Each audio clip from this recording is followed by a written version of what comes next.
আসসালামু আলাইকুম। দেশ বিদেশ টিভি থেকে হুসেন বলছি। আমার চ্যানেলে সবাইকে স্বাগত। আপনারা সবাই জানেন আওয়ামী লীগ রাজনীতিতে এখন ক্রান্তিকাল চলছে, তারা সমস্যায় আছে। কিন্তু মোটামুটি একই রকম সমস্যায় আছে জাতীয় পার্টিও। তাদের ভবিষ্যৎ কি এবং তারা কি দাঁড়াতে পারবে, না তারাও বিভিন্ন ভয় শঙ্কা আতঙ্কের মধ্যে লুকিয়ে থাকবে, এটা নিয়ে প্রশ্ন দেখা দিয়েছে।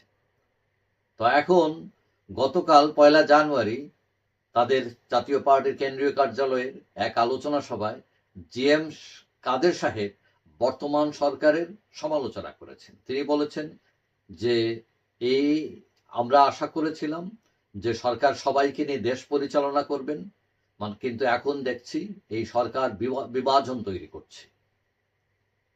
এবং আমরা দেখলাম যে প্রথম সরকার কিন্তু জাতীয় পার্টিকে মিটিংয়ে ডেকেছিল, কিন্তু পরবর্তীতে ছাত্রদের চাপে পড়ে জাতীয় পার্টিকে আর তারা ডাকেনি মিটিংয়ে। এবং এই ছাত্ররা ঘোষণা দিয়েছে যে তারা জাতীয় পার্টিকে নামতে দেবে না, কারণ এরা হচ্ছে আওয়ামী লীগের দোসর, স্বৈরাচারের দোসর, এবং তারা তাদের জাতীয় পার্টির অফিসেও হামলা করেছিল এবং সভা সমাবেশ করতে বাধা দিচ্ছে।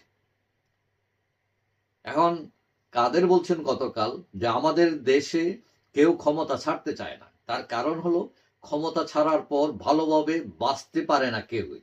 মানে যত ভালোই কাজ করুক না কেন, তাকে বাঁচতে দেওয়া হয় না, তার উপর আক্রমণ হয়। এখন প্রশ্ন উঠেছে যে ক্ষমতা ছাড়ার পর যে সমস্যা তৈরি হয়, এই সমস্যা আরো প্রকট আকার ধারণ করেছে আওয়ামী লীগের ক্ষেত্রে। কারণ তারা শুধু ক্ষমতাই ছাড়েনি, তারা দেশ ছেড়ে পালিয়েছেন অনেকেই। আর এর কারণে দলের উপর প্রভাব পড়েছে অনেক ভয়াবহভাবে। দল দাঁড়াতেই পারছে না আজকে প্রায় 5 মাস।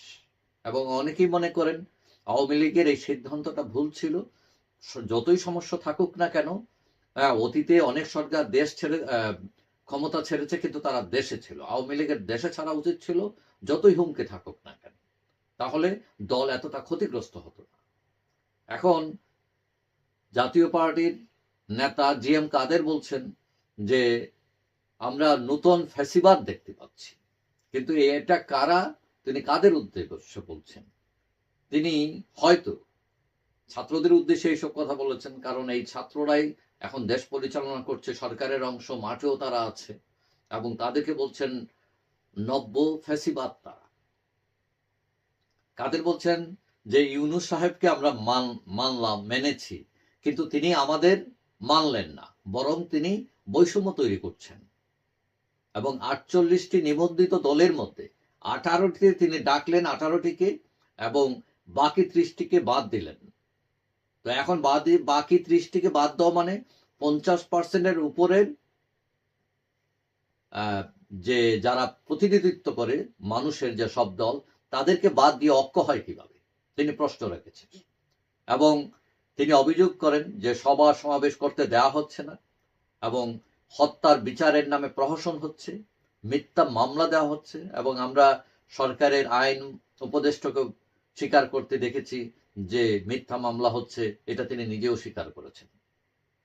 এখন তিনি জিএম কাদের সাহেব এটাও বলছেন যে এই সরকার সংস্কার করতে পারবে না, কারণ ঐক্য ছাড়া সংস্কার সম্ভব নয়।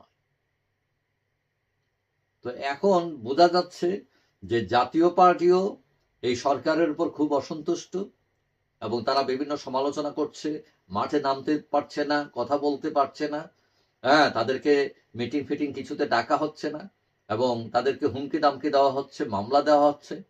অর্থাৎ অনেকটা আওয়ামী লীগ কায়দায় তাদেরকে রাখা হয়েছে। এখন তিনি শেখ হাসিনার বিচার চেয়ে তিনি সমালোচিত হয়েছেন। এতদিন আওয়ামী লীগের সাথে রাজনীতি করেছেন তারা, এখন হঠাৎ করে শেখ হাসিনার বিচার দাবি করে জিএম কাদের সাহেব কিন্তু সমালোচিত হয়েছেন। এবং জিএম কাদের সাহেব এটাও বলছেন যারা আজকে ফেসিস্ট বলে চিৎকার করছে, তারাই নব্য ফেসিস্ট। তো এখন কথা হচ্ছে যে ফেসিজমের বিরুদ্ধে কথা বলে নিজেরাই যদি ফেসিস্ট হয়ে ওঠেন, তাহলে তারাও কয়দিন টিকবেন, হ্যাঁ, একদিন তারাও ফেসিস্টের লেবেক লাগাবেন কিনা, জনগণ তাদের উপরও চাপ তৈরি করে কিনা, এগুলো নিয়ে প্রশ্ন আছে। এখন আপনি রাজনৈতিক প্রতিপক্ষ থাকবে মাঠে, এখন রাজনৈতিক প্রতিপক্ষকে যদি আপনি ব্যক্তিগত প্রতিপক্ষ বানিয়ে ফেলেন এবং তাদের উপর বিভিন্ন ধরনের নিষ্পেষণ তৈরি করেন, তাহলে তো আর ওই যেই লাউ সেই কদুই থাকবে। যাই হোক, সবাই ভালো থাকবেন। আশা করি দেখা হবে অন্য কোনো ভিডিওতে ইনশাআল্লাহ। আল্লাহ হাফেজ।